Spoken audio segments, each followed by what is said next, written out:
Treasure Hunting Weekend, mga katiyats, ito'y part 2 video nitong ating marker na napakalaking ibon.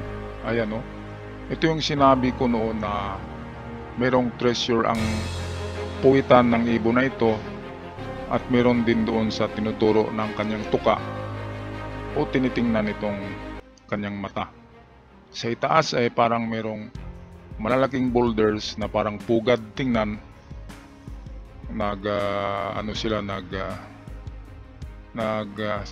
Form like a nest, nagpupurma na parang pugad sa itaas nitong ibon. Kaya ito yan o.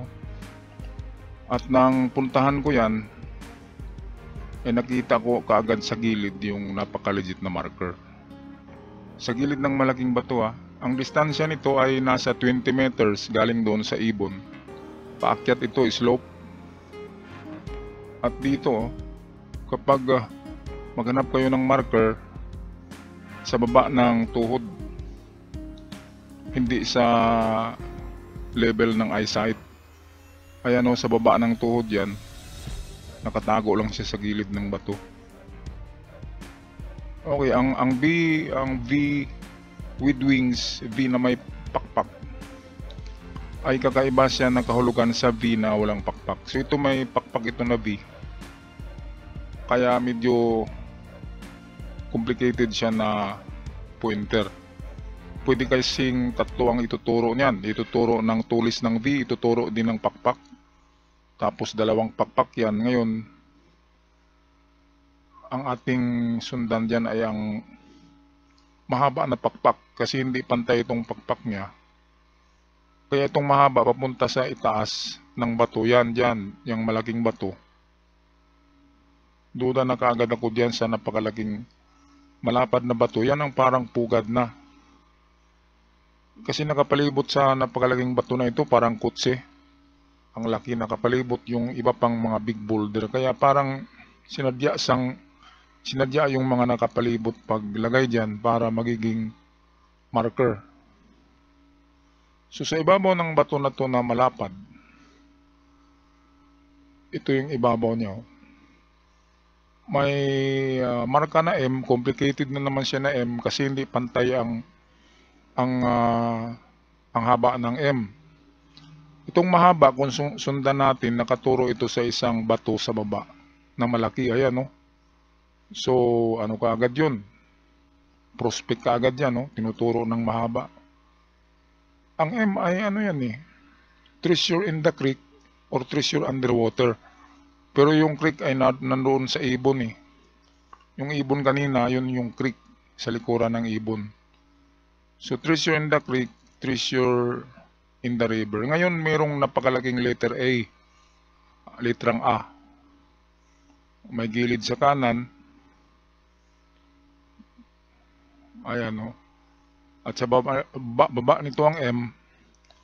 At nakaturo ang M doon nga sa parang pagong na bato, parang likod ng pagong. So ito atin na i-analyze ito. Narito ang ating ilustrasyon. Alright mga katiyat, so ito yung na-vlog natin noong nakaraang linggo.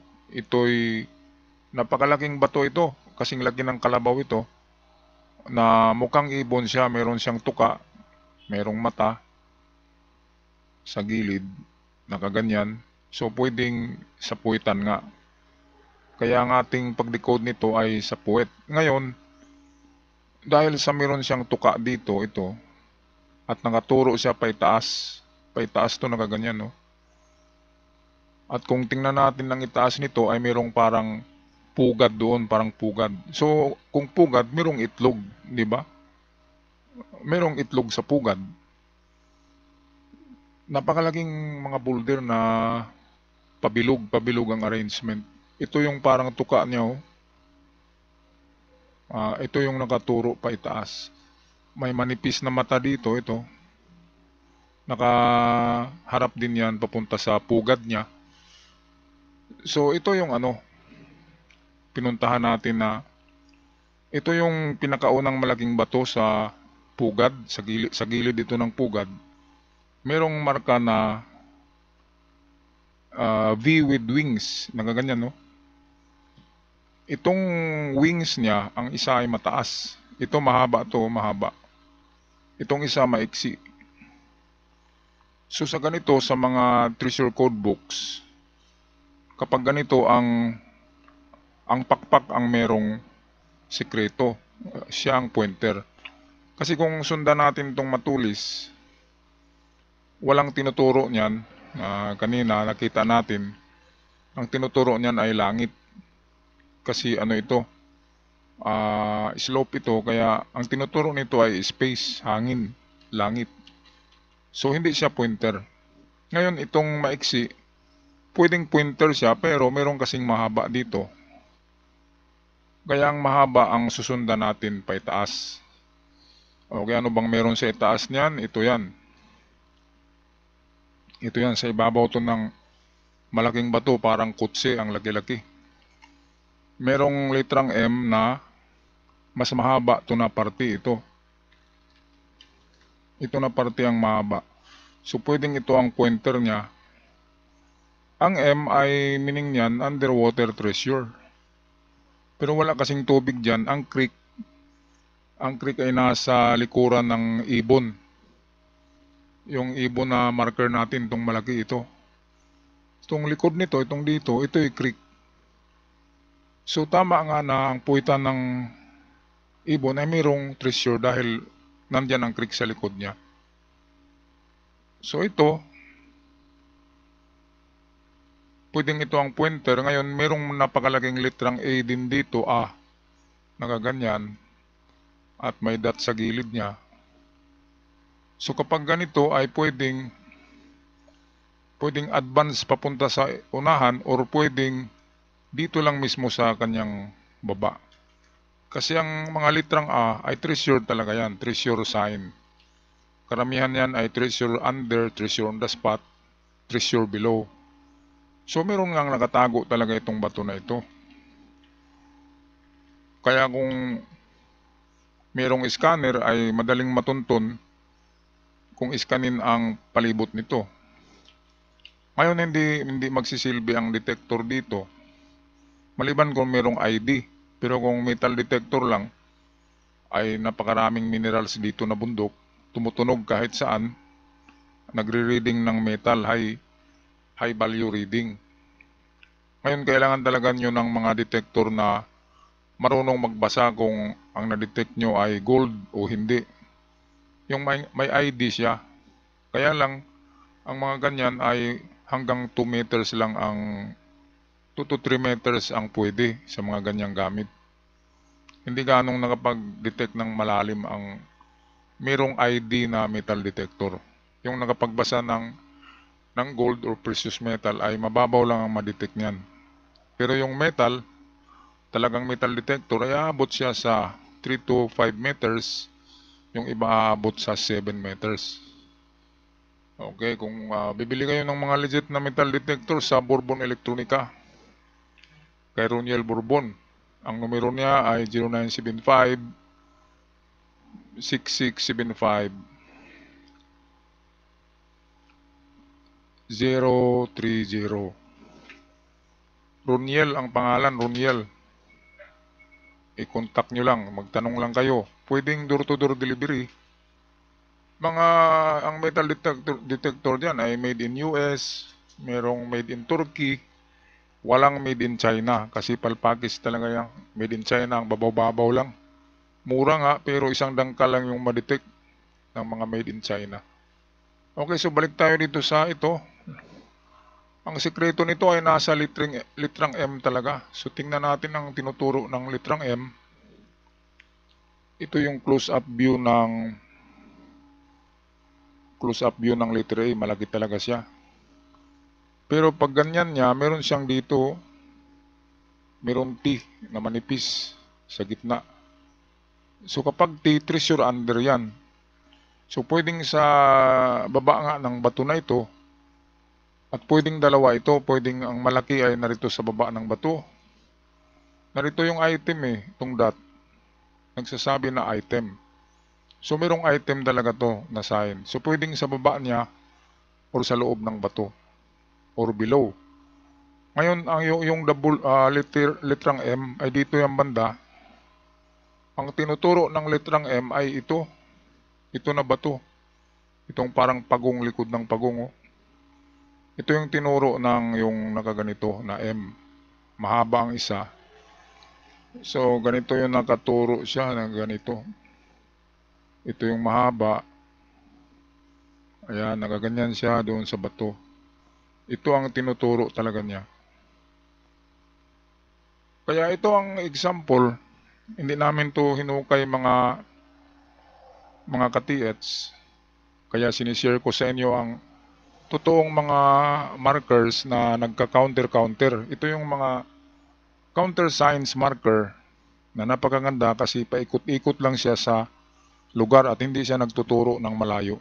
So kapag ganyan na dyan lang paikot-ikot, parang ginugulo lang ang isip nyo, isip natin ay dyan lang talaga yan. Ang perimeter niyan, ang kanyang circumference, sa estimate ko ay 10 meters lang eh.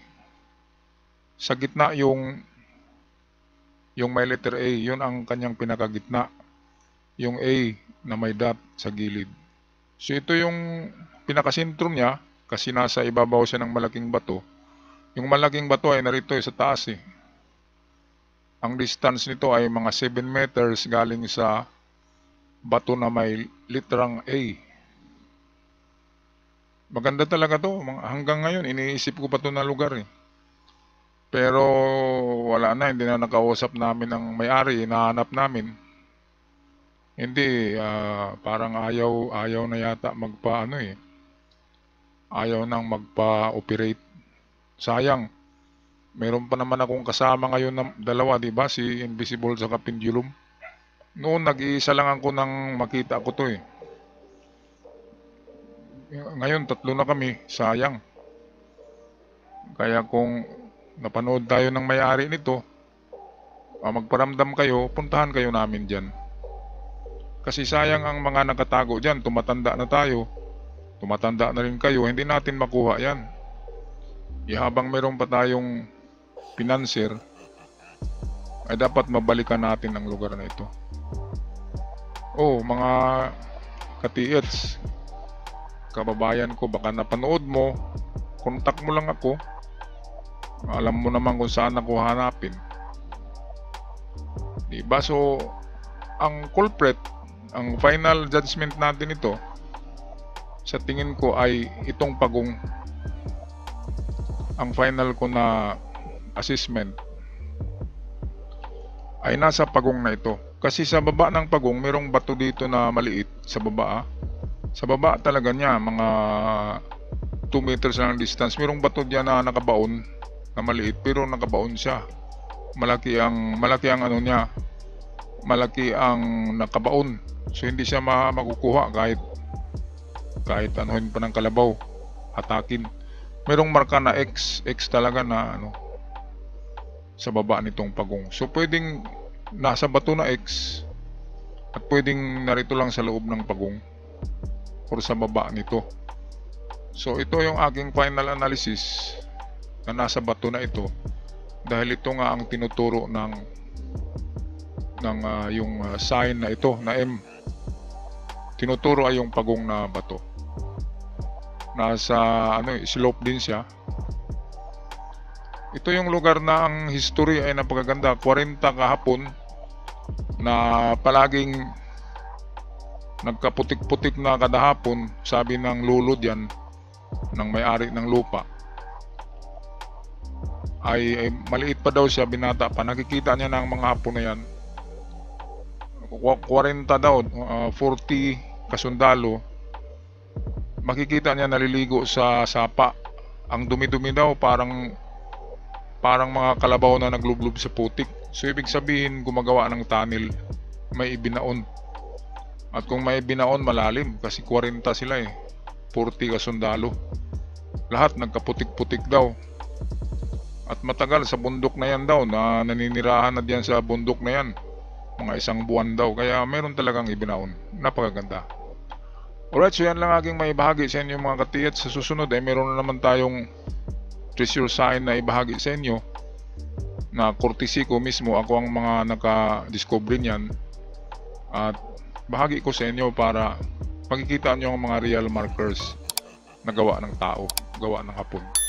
Ako'y magpaalam na sa hindi pa nakapag-subscribe. Sa mga bagong bisita, huwag kalimutan mag-subscribe sa ating channel. Hanggang sa muli, ingat ang lahat.